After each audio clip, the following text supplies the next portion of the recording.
देखो, क्या देखो, पीएचओ का नाटक देखो, पीएचओ का नाटक देखो। 3 बार बच्चा खुशी खुशी से स्कूल से घर आते हो। चलिए देखते हैं खुशी का राज क्या है।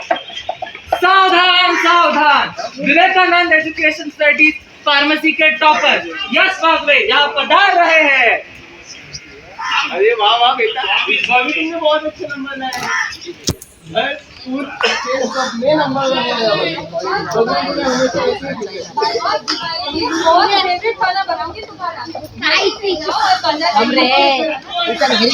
अरे माँ बस, अब मैं थक गया।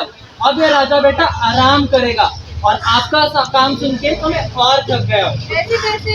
आजकल तुम 2-3 महीनों से ऐसे ही थके जा रहे हो। 2 घंटे काम करिए तो जल्दी थक गए।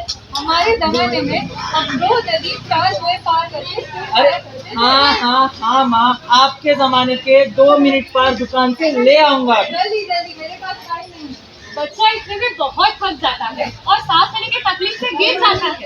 अरे यश, 3-2 हॉस्पिटल पेरेंट्स डॉक्टर का वेट करते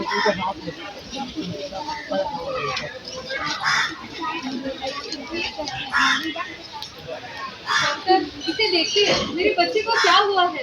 ऐसे ही इधर 2-3 महीनों से इसे क्या हुआ, जल्दी बताइए। आप रुकिए, थोड़ा वेट कीजिए, मैं भी आपको रिजल्ट नहीं बता सकती। आपके बच्चे का जो बार बार थकना हो रहा था, उसका कारण है खून का कैंसर यानी ल्यूकेमिया।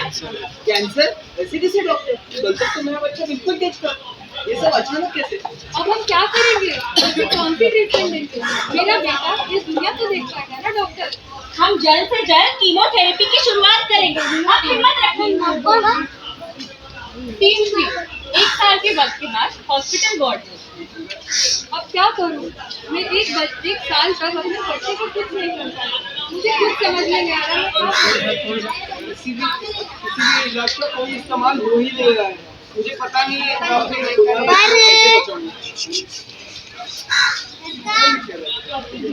हुआ है? 1 साल से इसे ल्यूकेमिया है, यानी कि खून का कैंसर।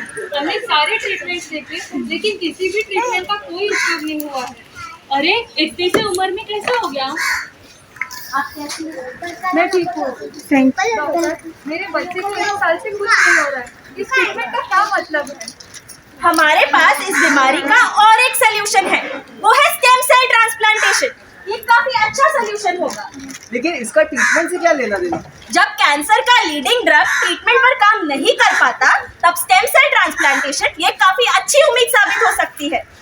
ये कैसे होता है? इसे हमें विस्तार से बताइए। विस्तार से बताती हूँ मैं।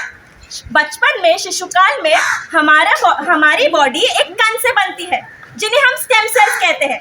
इन स्टेम सेल्स का अलग अलग सेल्स में रूपांतर होके हमारे शरीर के विकास की शुरुआत होती है, जैसे कि ब्रेन, हार्ट, लंग। अब हम आपके बच्चे के सेल्स किसी डोनर से मैच करेंगे, उसके डैमेज सेल्स पर काबू पाएंगे नए सेल्स को लगाकर। हॉस्पिटल में इन ट्रीटमेंट के लिए सेल्स को स्टेम सेल बैंक से ऑब्टेन किया जाता है। डॉक्टर, अब मुझे अपने होने वाले बच्चे के लिए भी डर लगने लगा है। अगर उसे भी इन बीमारियों का सामना करना पड़ा और उसे स्टेम सेल नहीं मिल पाए तो? आपको तो टेंशन लेने की जरूरत ही नहीं है। आपका गर्भवती होना यानी आपकी अम्बिलिकल कॉर्ड में ऑलरेडी स्टेम सेल्स की प्रेजेंस है। आपके डिलीवरी के बाद आपकी अम्बिलिकल कॉर्ड से हम स्टेम सेल्स को लेके उन्हें प्रिजर्व करेंगे। ऐसे कई सारे और डोनर्स भी होंगे। अगर आपका स्टेम सेल्स आपके बच्चे से मैच कर गया तो ये एक प्राइवेट स्टेम सेल प्रिजर्वेशन होगा, और अगर मैच नहीं हुआ तो बाहर से डोनर लगेगा, जिसे हम कम्युनिटी स्टेम सेल बैंक से लेंगे। ऐसा समझिए कि एक LIC की बीमा की तरह है, पहले बचाए और फिर सही वक्त आने पर उसका सही इस्तेमाल। इन सेल्स की वजह से हम काफी बीमारियों पर काबू पा सकते हैं, जैसे कि हार्ट की डिजीज और कई सारे अलग अलग तरह के कैंसर। तो चलिए अभी हम हमारे बच्चे के लिए भी इसी कैंसर से लड़ने के लिए इसी स्टेम सेल का हम यूज करेंगे, और जल्द से जल्द एक कम्युनिटी बैंक से स्टेम सेल ऑब्टेन करके उसे जल्द से ठीक करेंगे।